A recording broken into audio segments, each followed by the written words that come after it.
इस साल भी आप उपस्थित हुए हैं और ये जो 2025 है ये बड़ा अनुकरणीय, एक बड़ा ही आशीर्वाद वाला वर्ष है, एक परिवर्तन वाला वर्ष है। आपने देखा होगा 2025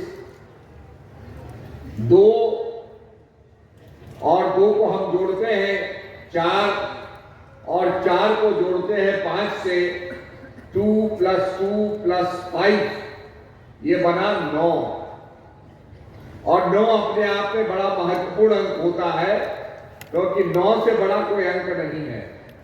9 के बाद पुनरावृत्ति होती है। आप देखेंगे 9 का पहाड़ा कैसा है। 9 1s are 9, 9 2s are 18 और 18 में 1 + 8 is also 9, 9 3s are 27, 2 + 7 is also 9, 9 4s are 36, 3 + 6 is 9, 9 5s are 45, 4 + 5 is 9, 9 6s are 54 और 54 को आप जोड़ेंगे 5 और 4 that is also 9, 9 7s are 63, 6 + 3 is also 9, 9 8s are 72, 7 + 2 is also 9 और 9 9s are 81, 8 + 1 is also 9। तो 9 का पहाड़ा सब रहता है। हमारे जीवन में कितने भी उतार चढ़ाव आए, अच्छे दिन बुरे दिन आए, हमारा सुमिरन, हमारा प्रभु से मिलन 9 की तरह बराबर रहना चाहिए, कांस्टेंट रहना चाहिए। यह ऐसा वर्ष हमको शिक्षा दे रहा है। बहुत सी समस्याएं इस वर्ष की हैं, चाहे यूक्रेन हो, चाहे सीरिया हो, चाहे बांग्लादेश हो, बड़ी समस्याएं सामने हैं और निश्चित रूप में हम आशा करते हैं कि 2025 में इसका निदान होगा, इनकी समस्याओं का हल होगा और सद्भावना हमारे अंदर प्रवेश करेगी। हम अपने परिवार में सद्भावना चाहते हैं, हम अपने गांव में सद्भावना चाहते हैं, हम अपने जनपद में सद्भावना चाहते हैं, हम अपने राज्य में सद्भावना चाहते हैं, हम अपने देश में सद्भावना चाहते हैं और इसीलिए हमारा उद्घोष होता है धर्म की जय हो, अधर्म का नाश हो, प्राणियों में सद्भावना हो और विश्व का कल्याण हो। हमारे ऋषि मुनि फ्रॉम द नैरोनेस, संकीर्णता से ऊपर उठ करके, जात से ऊपर उठ करके, गोत्र से ऊपर उठ करके, अपने समाज से ऊपर उठ करके उन्होंने विश्वात्मा प्रभु से प्रार्थना की, सर्वे भवन्तु सुखिनः, सर्वे सन्तु निरामय, सर्वे भद्राणि पश्यन्तु मा कश्चित् दुर्भाग् भवेत्। उनकी आत्मा इतनी इवॉल्व हो गई थी, उनकी आत्मा इतनी एलिवेटेड हो गई थी, उनकी आत्मा इतनी विकसित हो गई थी कि इन्होंने केवल अपने लिए नहीं, अपने परिवार के लिए नहीं, अपने समाज के लिए नहीं, बल्कि विश्व के लिए कामना की कि सर्वे भवन्तु सुखिनः, लेट ऑल बी हैप्पी, सब सुखी हो, सब निरोग हो, ये बीमारियां चाहे एड्स हो, चाहे कोरोना वायरस हो, ये बीमारियां समाज में ना आए। तो ये मंगल कामना सारे संसार की हमारे ऋषि मुनियों ने की और आज हम उनकी संतान हैं। लोग सनातन धर्म के महत्व को नहीं समझते हैं। आप धर्मों का अध्ययन करेंगे तो कई धर्म तो कलिकाल के ही धर्म हैं जो कलयुग में आए, प्रकट हुए। हमारा सनातन धर्म सतयुग से, सतयुग के उदाहरण मिलेंगे, त्रेता युग का उदाहरण मिलेगा, द्वापर युग का उदाहरण मिलेगा और गुरु नानक देव जी कहते हैं आदि सच, जुगादि सच, है भी सच, नानक हो सी ही सच। सनातन वो है, एवरलास्टिंग, इटर्नल, जो था, है और रहेगा। विज्ञान कहता है, आइंस्टाइन ने कहा, energy equals to mass into velocity of light square, E equals to M C square. और विज्ञान कहता है, energy can neither be created nor it can be destroyed. शक्ति का जन्म नहीं होता, शक्ति का नाश नहीं होता। और भगवान श्री कृष्ण महाराज गीता में कहते हैं, नैनम छिन्दन्ति शास्त्राणि नैनम दहति पावका न चैनम क्लेदन्ति तापो न शोषति मारुतः। हे अर्जुन, ये आत्मा अजर, अमर और अविनाशी है। अस्त्र शस्त्र इसको काट नहीं सकते हैं, अग्नि इसको जला नहीं सकती है, पानी इसको डिजॉल्व नहीं कर सकता है। ये अविनाशी है, इसका नाश नहीं होता। जो विज्ञान एनर्जी मास इक्वेशन पढ़ाता है, that energy can neither be created nor it can be destroyed, धर्म भी वही कहता है। इसलिए निश्चित रूप में वो जो एनर्जी है उसकी व्याख्या सनातन धर्म करता है। यही सनातन है, जिसका क्रिएशन और अंत नहीं होता, जिसका आदि और अंत नहीं है। और उसके ज्ञान को प्रकट करने के लिए संत समय समय पर आते हैं। जब जब होए धर्म की हानि। लोग समझते हैं कि हम तो बहुत विकसित हो गए, सिविलाइज्ड हो गए, बहुत विज्ञान में हमने हासिल कर लिया। और आप देखिए क्या कहा है, जब जब होए धर्म की हानि, बाढ़ असुर अधम अभिमानी। और आजकल असुर, अभिमानी, अहंकारी कई आपको भटके हुए लोग मिल जाएंगे जो मानवता को समाप्त कर रहे हैं। तो प्रभु क्या कहते हैं, जब जब होए धर्म की हानि, बाढ़ असुर अधम अभिमानी, तब तब प्रभु धर्म मनुष्य शरीरा, हरे कृपा निधि से जन पीरा। इसलिए भगवान गीता में कहते हैं, पवित्राय च साधुनाम विनाशाय च दुष्कृताम धर्म संस्थापनार्थाय संभवामि युगे युगे। युग युग में मेरा प्रादुर्भाव होता है। आपने देखा होगा, कोई बीमार हो जाए तो डॉक्टर के पास जाता है, और जहां महामारी फैल जाती है तो डॉक्टर का कैंप लगता है उस क्षेत्र के अंदर जहां महामारी फैल गई हो। ऐसे महापुरुष भी कैंप लगाते हैं। जब अंधकार बढ़ जाता है, अज्ञान बढ़ जाता है, तो संत लोग भी, महापुरुष भी कैंप लगा करके और लोगों के अंधकार को दूर करते हैं। इसीलिए प्रार्थना की गई है, तमसो मां ज्योतिर्गमय मृत्युर्मा अमृतगमय। हे प्रभु, अंधकार से हमें प्रकाश की ओर ले जाओ। अस्तो मां सदगमय, असत्य से सत्य की ओर ले जाओ। और मृत्युर्मा अमृतगमय, मृत्यु से अमृत की ओर ले जाओ। अभी जनवरी के महीने में 12 साल के बाद हम लोग कुंभ मनाते हैं। और ये कुंभ इस समय प्रयागराज में मनाया जा रहा है, जहां गंगा और यमुना का संगम है। परंतु एक धारा, जिसको गुप्त धारा कहा जाता है, वो किले के नीचे से बह रही है और उसको कहा जाता है Saraswati, the river of knowledge. और वो गुप्त है,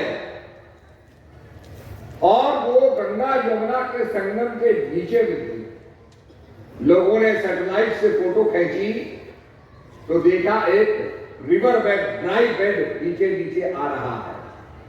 तो लोगों को मानना पड़ा कि मेरी देवता वंश रिवर सरस्वती जो यहां मिल रही है।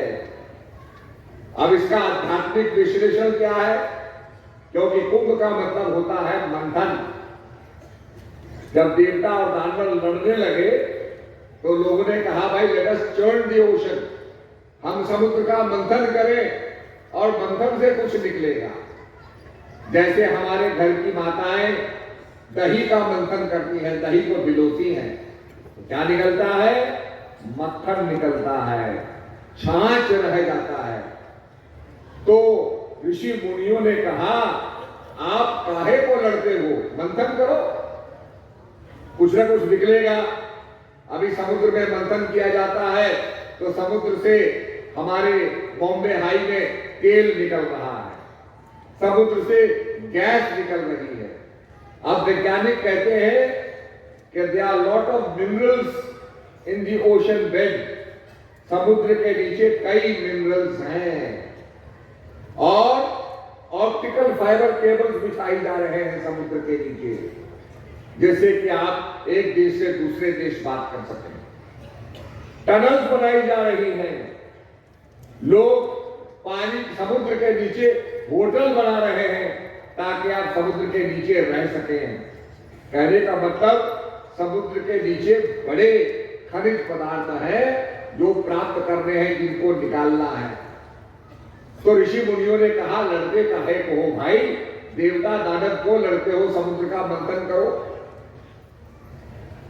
तो वासुकी नाग की रस्सी बनाई गई, मेरू पर्वत की बकरी बनाई गई और जिस पर वो घूमेगा वो कछुए का भगवान ने कुर्म अवतार लिया, उस पर वो घूमने लगा। अगर आप थाईलैंड के एयरपोर्ट में जाएंगे तो उस एयरपोर्ट के अंदर इस पंडाल से भी बड़ा आपको समुद्र मंथन की मूर्ति मिलेगी। इतनी विशाल मूर्ति है, एक तरफ देवता है, एक तरफ दानव है और मंथन कर रहे हैं। और जब समुद्र का मंथन हुआ तो उसमें से 14 रत्न निकले। पहले, सबसे पहले क्या निकला? विष निकला। आपने देखा होगा, आप भी परिवार में रहते हैं, समाज में रहते हैं, कभी कभी समाज का मुखिया विषपान करता है, लोग उंगली उठाते हैं। माता जानकी ने विषपान किया, लोग घर के बड़े को, अजी आपको ऐसे है, तो आदमी को सहना पड़ता है, विषपान करना पड़ता है। शंकर भगवान ने विष का पान किया पर गले से नीचे नहीं उतारा। उन्होंने ये नहीं कि अपने शरीर के अंदर उतारा, केवल गले तक रखा और उनका कंठ ढीला पड़ गया, इसलिए उन्हें नीलकंठ कहते हैं। आप भी अपने जीवन में आपको अपमान सहने को मिल सकता है, कटु वचन सहने को मिल सकते हैं, आपको भी विष सहने को मिल सकता है, परंतु उसको जीवन में ना आने दें, केवल उसको ऊपर तक रखें। यह है विषपान। और विषपान करेंगे तो जीवन आपका मंगलमय और सफल हो जाएगा। और उसके बाद कई रत्न निकले, अंत में निकला अमृत, जिसको धन्वंतरी लेकर के प्रकट हुए। अमृत माने इमॉर्टैलिटी, जिससे जन्म और मरण समाप्त हो जाए। ये cycle of life and death का जो साइकिल है, रिसाइकलिंग जो है, ये समाप्त हो जाए। और इसी अमृत के लिए कहा, तमसो मां ज्योतिर्गमय मृत्युर्मा अमृतगमय, कि हे प्रभु हमें मृत्यु से अमृत की ओर ले जाओ। तो समुद्र मंथन मतलब आत्ममंथन। अगर हम आत्ममंथन करेंगे तो इसमें कई रत्न निकलेंगे। और जब झगड़ा होने लगा तो कलश से अमृत की 4 बूंदें गिरी। एक बूंद हरिद्वार में गिरी, एक बूंद प्रयागराज में गिरी, एक बूंद नासिक में गिरी, एक बूंद उज्जैन में गिरी। और 4 जगह पर कुंभ मनाया जाता है। कुंभ का मतलब ही घड़ा होता है। आप अर्थ को देखिए तो अर्थ भी घड़े के रूप में है। सब बॉल और वाटर, चारों तरफ पानी है, गेंद की तरह है। ठीक इसी प्रकार से कुंभ माने घड़ा, जो संग्रहण करता है, ग्रहण करता है, अच्छी बातों को सुनता है। तो हम भी जीवन में ज्ञान को ग्रहण करेंगे, कुंभ बनेंगे, अमृत पान करेंगे, उस अमृत को समझेंगे तो हमारा जीवन भी सफल है। इसलिए 4 बूंदे अमृत की क्या जो गिरी, वही हमारी 4 क्रियाएं हैं, जिसका उपदेश सदगुरु महाराज देते हैं। वो अमृत की 4 बूंदे हैं, जैसे हमारे 4 वेद हैं, सामवेद, ऋग्वेद, ये 4 वेद हमारे हैं। इसी प्रकार से 4 अमृत की बूंदे गिरी। तो आज उस परम तत्व को समझना है और उसके लिए कहा, जिन खोजा तिन पाइया, गहरे पानी बैठ, मैं बाबरी खोजन गई, रही किनारे बैठ। जो डुबकी लगाते हैं, समुद्र के अंदर जाते हैं, उन्हें मोती प्राप्त होता है। बाहर बैठ के तो हम केवल लहरों को गिनते रहेंगे। तो जिन खोजा तिन पाइया, अपन को आप ही में पायो, शब्द ही शब्द भयो उजियारो, सतगुरु भेद बतायो, अपन को आप ही में पायो। हमारे संत कहते हैं, आप जब हिमालय में आएंगे, चाहे सिक्किम हो, चाहे उत्तराखंड हो, तो कस्तूरी मृग होता है हिमालय में। और कस्तूरी मृग को बहुत सुंदर सुगंध आती है। वो समझता है कि शायद किसी पेड़ में ये सुगंध है, किसी चट्टान में ये सुगंध है, पर वो अभागा नहीं जानता ये सुगंध तो उसके अंदर है। तो कबीरदास कहते हैं, मृग नाभि कुंडल बसे मृग ढूंढे बरमाए, ऐसे घट घट ब्रह्म है दुनिया जानत नाय। जैसे कस्तूरी के अंदर, कस्तूरी मृग के अंदर कस्तूरी होती है, ऐसे ही घट घट ब्रह्म है पर हम नहीं जानते। तो सतगुरु महाराज की शरण में जाकर के वो जनाते हैं और जानने के बाद हम अपना कल्याण करते हैं। इसलिए हमारे शास्त्र कहते हैं, उपनिषद क्या है, ब्रह्म है लक्ष्य और मन रूपी जो धनुष है उससे लक्ष्य को बेधो। आपने देखा होगा जब आदमी एम करता है फायरिंग रेंज में, तो सामने उसका टारगेट होता है, फिर उसकी बंदूक होती है, बंदूक के ऊपर एक कुत्ता होता है, वो उसको अलाइन करता है, आंख से कुत्ता और टारगेट को अलाइन करता है, और फिर वो अपने श्वासों को रोकता है, कुंभक क्रिया करता है, श्वासों को स्टेबल करता है ताकि कोई डिविएशन ना हो, चंचलपन ना हो। और जब वो स्थिर होता है, अलाइनमेंट सही होता है, तो वो फायर करता है, उसकी गोली टारगेट पे लगती है। कि किसी प्रकार से हमारा लक्ष्य ब्रह्म है, मन से उसको बेधना है, और अगर मन को हम स्थिर नहीं करेंगे तो हम टारगेट को अचीव नहीं कर पाएंगे। आपने देखा होगा पहले कैमरे होते थे जिसपे फिल्म लगती थी, और कैमरा हाथ पे हिल रहा है तो फोटो आपकी जो है वो ब्लर हो जाती है, खराब हो जाती है। आज भी कैमरे को अगर आपने सही फोटो खींचनी है तो कैमरा हिलना नहीं चाहिए। अब तो हर आदमी के पास मोबाइल फोन हो गया और हर आदमी फोटो खींचने वाला हो गया। हर आदमी का मोबाइल फोन तीसरी आंख बन गया। अब ये भी नहीं पता चलता हम कहां खड़े हैं और कौन खींच रहा है और क्या खींच रहा है। बड़ी चिंता का विषय है। तो कहने का मतलब, अगर हाथ से कैमरा अनस्टेबल होगा, स्थिर नहीं होगा, तो आपकी फोटो खराब हो जाएंगी। कैमरे को स्थिर करना, ऐसे मन को भी स्थिर करना है। और हमारे शास्त्रों में कहा है, चित्त वृत्ति दुर्गश्च योगा, चित्त की वृत्तियों का निरोध करो।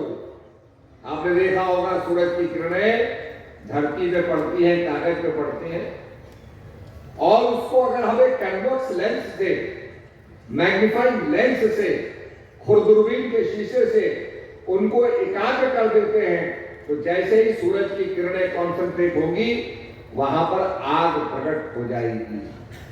ठीक इसी प्रकार से जब हम ध्यान लगाते हैं, हमारा मन एकाग्र हो जाता है, तो प्रभु प्रकट हो जाते हैं। राम भक्त चिंतामणि सुंदर, बसहि करो जाके पुरंदर, परम प्रकाश रूप दिन राती, नहीं चाहिए कुछ व्याकृत बाती। हरि व्यापक सर्वत्र समाना, और प्रेम से प्रकट हो तो मैं जाना। बहुत से लोग कहते हैं निराकारवादी कि भगवान तो निराकार है, निर्गुण है, जाना नहीं जा सकता। विचार करिए, अगर भगवान निराकार है, निर्गुण है, तो लोगों ने कैसे जाना? भगवान है ये कैसे जाना? शास्त्रों में लिखा है तो शास्त्रों ने कैसे जाना? शास्त्रों में ऋषियों ने लिखा है तो ऋषियों ने कैसे जाना? तो कहा, बंदो गुरुपद कंज कृपा सिंधु निर्रूप हरि महामोहतम पुंज जासु वचन रवि करनी कर। जिनके वचन रवि की करनी करते हैं। रवि की करनी क्या है? एक तो अंधकार को दूर करना। हमने कितनी लाइट्स लगाई हुई है इसके अंदर, परंतु फिर भी रात्रि का अंधकार नहीं गया। एक सूरज चमकता है and all the darkness goes, it is dispelled, सारा अंधकार चले जाता है। इसी प्रकार से जब हृदय के अंदर ज्ञान का सूर्य प्रकट होता है तो सारा अंधकार दूर हो जाता है। तो एक तो सूरज की करनी अंधकार को दूर करना, और दूसरा क्या है? फोटोसिंथेसिस। सूरज की रोशनी जब हरे पत्तों पर पड़ती है तो फोटोसिंथेसिस होता है और उससे कार्बन डाइऑक्साइड ऑक्सीजन में परिवर्तित होती है। वही ऑक्सीजन हमारे लिए प्राणवायु है। नहीं तो अगर ये चेंज ना हो, ऑक्सीजन में परिणित ना हो, तो प्रदूषण ही प्रदूषण बढ़ जाए और लोग जीवित ना रह सके। आपने देखा होगा प्रीहिस्टोरिक एज में बहुत पहले कोई मीटरॉइड टकराया, पृथ्वी से टकराया और उसके टकराने से बहुत बड़ा ब्लास्ट हुआ। कई मेगाटन न्यूक्लियर एक्सप्लोजन की तरह ब्लास्ट हुआ और उसके अंदर इतना कार्बन डाइऑक्साइड निकला कि जो हमारे आपके जो डायनासोर्स थे, प्रजातियां थी, वो सब की सब मर गई। आज हम जब खोदते हैं तो डायनासोर की प्रजातियां के कंकाल निकलते हैं, उनके अंडे निकलते हैं। आपके गुजरात के अंदर बहुत डायनासोर निकलते हैं, अमेरिका में निकलते हैं। तो ये रिसर्च हो रही है, खोदा जा रहा है, पता चलता है कि ऑक्सीजन के ज्यादा होने से और ये जानवर सब, ये प्रजाति सब मर गई। कि किसी प्रकार से जो फोटोसिंथेसिस होता है वो कार्बन डाइऑक्साइड को ऑक्सीजन में परिवर्तित करता है और वो हमारे लिए प्राणवायु बनती है। इसीलिए कहा जाता है पेड़ लगाओ। और हमारे प्रधानमंत्री जी ने माता के नाम एक पेड़ लगाने का अभियान चलाया है कि अपनी माता के नाम पर अभियान चलाओ। उस अभियान को बखूबी हमारे मुख्यमंत्री जी चला रहे हैं सिक्किम के अंदर और बहुत पॉपुलर है। तो ये भी एक बड़ा काम है कि अपने माता पिता के नाम पर plant a tree in the name of your mother, अपने माँ के नाम पर हम लगाएं, जिससे कि पेड़ बढ़ेंगे, ग्रीनरी बढ़ेगी, फोटोसिंथेसिस बढ़ेगा और प्रदूषण धीरे धीरे कम होगा। नहीं तो प्रदूषण इतना बढ़ता जा रहा है। आज हम देखते हैं हिमालय में ग्लेशियर रिसीव कर रहा है, ग्लेशियर कम होता जा रहा है। आप घर के ऊपर टंकी लगाते हैं, टंकी का काम होता है आपको पानी देना, पानी सप्लाई करना। और प्रकृति में ग्लेशियर जो बर्फ होता है ये भी पानी की टंकी के समान है। धीरे धीरे ग्लेशियर पिघलता है, नदियां बहती हैं और सरोवर जो है लहलहाने लगते हैं और उससे फिर हमको पानी मिलता है। परंतु वो ग्लेशियर कम होते जा रहे हैं, बर्फ कम पड़ रही है। ऐसी स्थिति के अंदर ग्लोबल वार्मिंग बढ़ती जा रही है और ये बड़ा चिंता का विषय बन गया है सारी दुनिया के अंदर। कार्बन फुटप्रिंट्स को मिनिमम करने की बात चल रही है और उसके लिए पंचायतों के माध्यम से लोग पेड़ लगा रहे हैं। आप पेड़ लगाइए तो आपको ग्रीन बोनस मिलेगा, जिससे आप कार्बन फुटप्रिंट को कम कर सकते हैं। तो ये बहुत बड़ा अभियान चल रहा है और दुनिया इस पर चिंता कर रही है, बड़े बड़े राष्ट्र नेता इस पर चिंता कर रहे हैं। तो मैं यही कहना चाहूंगा, उस ज्ञान को जान करके अपने जीवन को बदले। हमने बहुत से यूनिवर्सिटीज बना दी है, स्कूल्स बना दिए, कॉलेजेस बना दिए। आज क्या कारण है कि विद्या का प्रसार होने के बाद भी आज हम विवेकानंद नहीं बना पा रहे हैं। आज हम शिवाजी नहीं पैदा कर पा रहे हैं, आज हम झांसी की रानी नहीं पैदा कर पा रहे हैं, उसका एकमात्र है कि हम स्पिरिचुअलिटी को हमने भुला दिया। आज नचिकेता नहीं पूछ रहा है कि महाराज मृत्यु का ज्ञान क्या है, अमृत का ज्ञान क्या है। नचिकेता यमराज के पास जाता है। नचिकेता इतना पूछता था, उसने पिता से पूछा ये गायों का क्या करोगे? पिता ने कहा इसको हम दान करेंगे। इसका क्या करोगे मुद्राओं का? बोला ये भी हम ब्राह्मणों को दान कर देंगे। तो नचिकेता कहता है पिताजी मुझे किसको दान करोगे? तो पिता झुठला के कहता है कि तेरे को तो मैं यमराज को दान करूंगा। तो नचिकेता यमराज के पास पहुंच जाता है और यमराज से अमृत का ज्ञान मांगता है। वो स्पिरिचुअलिटी को हम भुला दिया हमने। जब स्पिरिचुअलिटी हमारे बीच में होगी, स्पिरिचुअलिटी का प्रचार होगा, तो महाराणा प्रताप भी बनेंगे और आपकी झांसी की रानी भी बनेगी और विवेकानंद भी बनेंगे और तब भारत विश्व गुरु बनेगा। सारे संसार के अंदर अध्यात्म का प्रचार होगा, अध्यात्म का डंका बजेगा, योग का प्रचार होगा। तो ये भारत को विश्व गुरु बनाने के लिए आइए हम सनातन धर्म का प्रचार करें, ज्ञान का प्रचार करें, अध्यात्म का प्रचार करें, सीमाओं को तोड़ते हुए सारे संसार को समग्रता से देखते हुए, यूनिवर्सैलिटी को समग्रता से देखते हुए संसार का मंगल करें। इन्हीं शब्दों के साथ सर्वे भवन्तु सुखिनः सर्वे सन्तु निरामय। सभी को मेरा आशीर्वाद, हरिओम तत्सत। और माननीय मुख्यमंत्री जी को हम धन्यवाद देते हैं जिन्होंने अपना अमूल्य समय दिया और हमें समय समय पर सिक्किम में पूरा सहयोग देते रहते हैं और इससे बहुत ज्यादा सिक्किम को लाभ मिल रहा है और जो हमारे भक्तगण है सब लाभ प्राप्त कर रहे हैं। हम उनको धन्यवाद ज्ञापित करते हैं और उनकी मंगल कामना करते हैं, उनका यशस्वी भविष्य हो और आने वाला समय उनके लिए सुनहरा समय हो। इन्हीं शब्दों के साथ सबको मेरा आशीर्वाद।